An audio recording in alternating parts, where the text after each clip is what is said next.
E agora eu queria falar de uma coisa que é um assunto que, cara, eu acho que da Bíblia é um dos assuntos que eu mais estudei, que é escatologia, que são os tempos Finais. finais. O que está acontecendo? A gente está vivendo os tempos finais, há sinais, segundo a Bíblia, proféticos, e a gente não falou dessa pedra Ah, tá. Isso também. aqui é uma coisa simples. Depois eu falo Tá dela. bom. Bom, na verdade, Porque tem esse movimento, né? A claro, pandemia faz parte claro, disso, o anticristo já está aí. Aliás, a gente está perto da segunda volta de claro, eu Cristo, acredito que sim. sim? Mas vamos lembrar uma coisa. Quando os discípulos perguntaram para Jesus: que sinal haverá de tua vinda e da consumação dos séculos, do fim do mundo, Jesus falou assim: olha, cuidado que ninguém engane vocês. Porque Primeira coisa que ele já virão, falou. cuidado, virão muitos em meu nome dizendo: eu sou o Cristo, enganarão a muitos. Certamente, isso está em Mateus capítulo 24. Depois, quem tiver uma Bíblia em casa, procure em Mateus capítulo 24. Ele fala o seguinte: certamente vocês ouvirão falar de guerras e rumores de guerras. Não se assustem, ainda não é o fim. Se levantará nação contra nação, reino contra reino. Haverá fomes e terremotos em vários lugares. Mas isso é apenas o princípio das dores. Princípio das dores, exatamente. Então veja bem, guerra tem no mundo desde que o mundo é mundo. É. Fome, a Bíblia fala fome no Egito na época de José. Então não vou falar assim, não, o mundo está chegando ao fim porque está tendo guerra. O mundo está chegando ao fim porque está tendo fome. Não faz sentido. Mas o Apocalipse coloca alguns elementos que indicavam quando nós estivéssemos chegando próximos ao fim. Embora, nota de rodapé aqui, ninguém sabe o dia nem a hora da volta de Jesus. É estupidez. Tentar adivinhar. Não, claro, não podemos isso. Você entendeu? Bom, mas a gente pode saber a proximidade dos tempos em que vivemos. Então tem algumas coisas no Apocalipse que são características do tempo do fim. Exemplo, Apocalipse 11, 19. Diz assim: as nações ficaram iradas. Chegou, porém, o juízo de Deus e o tempo determinado para ele dar o prêmio aos seus santos e aos profetas, e o tempo para destruir os que estão destruindo a terra. Ora, na época de Cristo não tinha como destruir a terra. O Apocalipse estava fazendo uma profecia de uma época em que a terra poderia ser destruída por seres humanos, coisa que na época do Apocalipse não tinha como. E ele fala depois das pragas de Deus que iriam cair. Essas pragas não caíram ainda, mas os vislumbres dela... Não caíram? Não. A peste não é... A do Apocalipse, né? É. Mas os vislumbres delas podem estar já batendo as portas. Quer um tá. exemplo? Quer. Diz que um anjo derramou a sua taça sobre o sol, e foi-lhe dado queimar aos homens com grande fogo. Os homens se queimavam com um intenso calor e blasfemavam o nome de Deus que tinha autoridade sobre essa praga. Olha o problema da camada de ozônio, o efeito estufa, o que está acontecendo com o sol. O outro anjo derramou a sua taça sobre os rios e fontes d'água e mares, que se tornaram como sangue de morto. Sangue de morto não é vermelho, dessa cor. Sangue de morto é escuro, é fétido, é quase coagulado. Como é que tá Pinheiros, Tietê, Lagoa Rodrigo de Freitas, as águas do mundo? Poluição. As previsões é que até 2025 a guerra do mundo vai ser pela água. É. Fala do anticristo, que ia dominar o mundo inteiro de uma maneira algorítmica, pacífica, porque é um algoritmo. O 666. O que é o 666? O que é o 666? Na época do Antigo Testamento, Deus deu algumas normas para os judeus.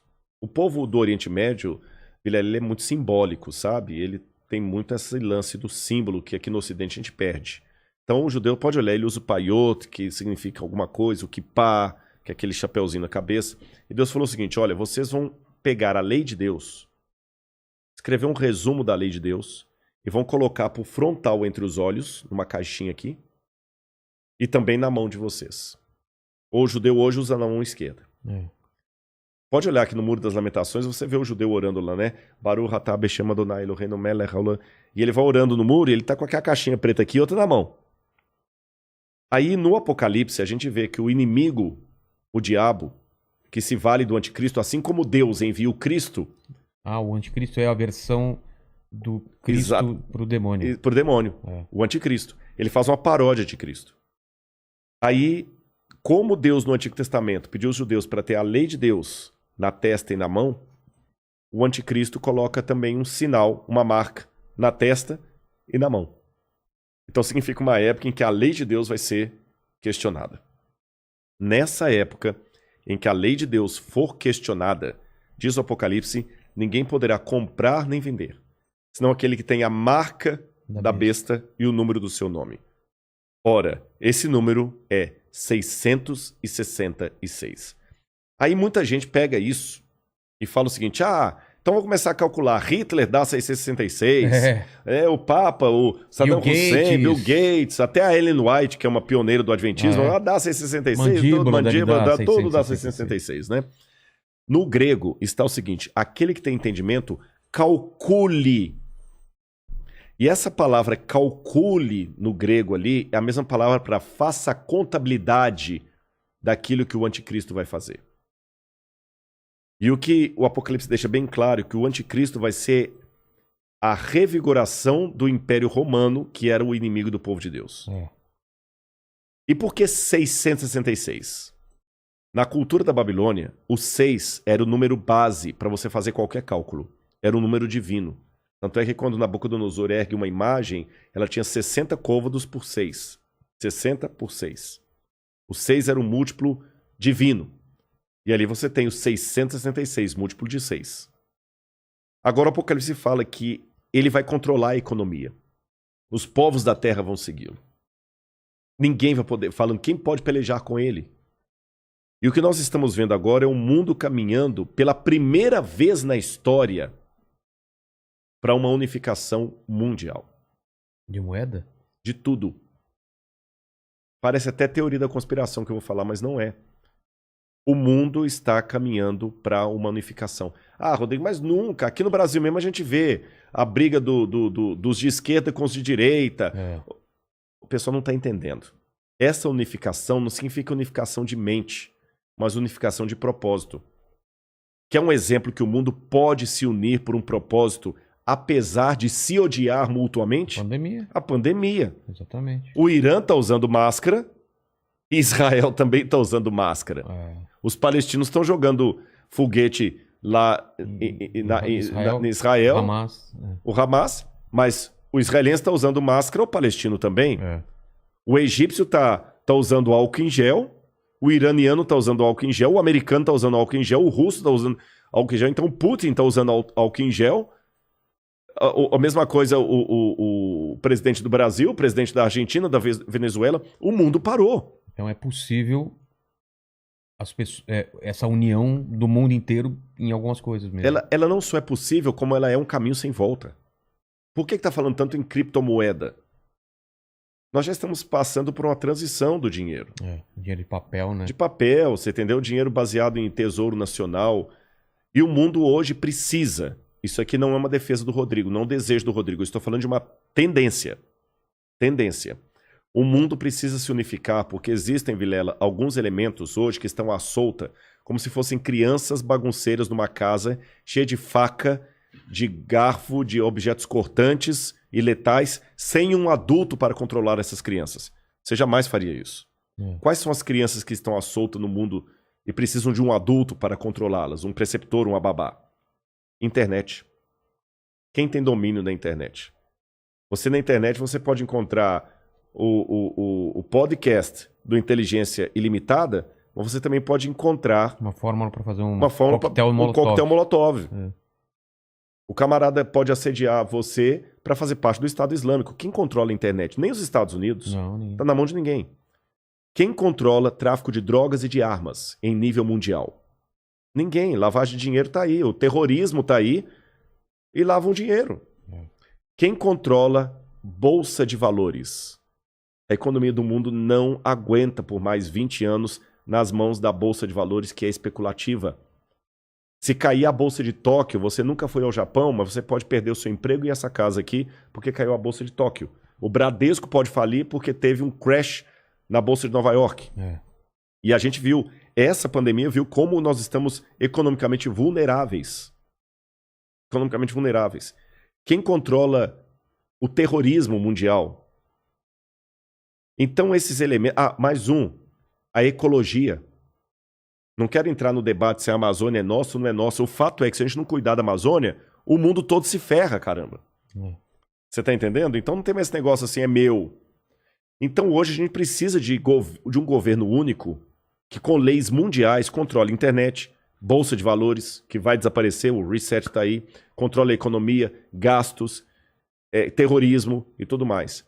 E os países, por mais que continue havendo direita e esquerda, situação e oposição, não interessa, Islã e cristianismo, vai precisar se unir, não porque eles se amam, porque não tem outro jeito. E essa união está muito parecida com o caminho de preparação para o anticristo. Agora, a minha questão aqui não é cair naquela esquizofrenia escatológica de achar agora que qualquer coisa eu tenho que evitar porque senão é a marca da besta. Eu já vi gente, isso aqui é sério, que não quer deixar colocar o revolvinho da temperatura na testa da mão, porque aquele é a marca da besta. Calma. Estupidez, não tem nada a ver um negócio desse, gente, tá bom? Agora, quando esse governo único se interpuser entre a minha fidelidade a Deus e a minha fidelidade ao Estado, esse é o único momento em que eu estou livre perante Deus para ter uma desobediência civil, social. Porque a própria Bíblia me ensina a ser obediente às autoridades constituintes. Mesmo quando Nero estava no poder, Pedro escreveu: respeitem as autoridades constituídas. A César o que é de César. Dai César o que é de César. Pague os impostos. Seja um bom cidadão. Que a crise não venha por culpa de vocês. A Bíblia me ensina a ser um bom cidadão. Porém, a própria Bíblia fala: quando o governo der uma ordem... A Bíblia não diz isso explicitamente, diz assim, em termos filosóficos. Sim. Quando o governo der uma lei que vá contra os mandamentos da lei de Deus, como os companheiros de Daniel na Babilônia, enfrente a morte se preciso for, mas não ceda. Talvez essa seja a diferença de um teólogo apaixonado por Deus e pela Bíblia e alguém que simplesmente é um acadêmico livre. Porque que especialista em literatura inglesa, em sã consciência, teria coragem de morrer por sua interpretação de Shakespeare? Mas a Bíblia é um livro que já levou muitos ao martírio para não abrir mão daquilo que a Bíblia ensina. Falou que a segunda vinda de Cristo está próxima. Mas, segundo os eventos, o anticristo chega antes. Chega antes. Ele antecede a volta de Jesus. E já está por aqui? Você acha? Eu acredito assim, lendo a Bíblia, o anticristo, ele é um poder, era o poder romano, porque João já falava lá, o anticristo já opera entre nós. E João fala, muitos anticristos já saíram pelo mundo. Ele só está aguardando aquilo que o detém. Então o anticristo naquele tempo era Roma. Os exegetas veem, a besta era Roma. Só que a Bíblia fala, através do apóstolo Paulo, que havia uma grande apostasia do povo de Deus. Que palavra é essa, apostasia? Eles abandonariam a fé, se uniriam a Roma, e Roma no futuro voltaria travestida de cristã, por isso que é o anticristo, nome que não aparece no Apocalipse, mas aparece nas epístolas de João. Tá. Anticristo, anti em grego, é aquele que toma o lugar de. Então o anticristo é aquele que toma o lugar de Cristo e vai dominar o mundo. Então a minha sugestão para todos é o seguinte, fiquem atentos às propostas governamentais. Qualquer coisa que não infrinja a minha fé naquilo que eu entendo pela Bíblia ser o correto, eu vou seguir. Eu vou me vacinar. Eu não vou ficar caindo em teoria da conspiração. Mas a vacina é uma maneira de aniquilar um terço da humanidade. Eu acho que vai ser muito mais fácil Eu vou me vacinar. Só não vou tomar a Coronavac, né? que é que está questionada aí. Senão eu não posso entrar em Israel. Mas eu vou me vacinar. Israel não aceita. Não aceitou muitos países da Europa não aceitam a Coronavac. Né? Lamento o Butantan aí, mas a menos que mude o cenário, a Coronavac não está sendo aceita. A Pfizer... ou a Moderna, ou a outra, lá de Oxford. Essas são aceitas. Mas eu vou me vacinar. Você está entendendo? Agora, não vou cair em teoria da conspiração. Agora, o dia que houver uma lei que se interpuser entre a minha fidelidade e aquilo que Deus pediu de mim, aí eu estou disposto a enfrentar até a morte.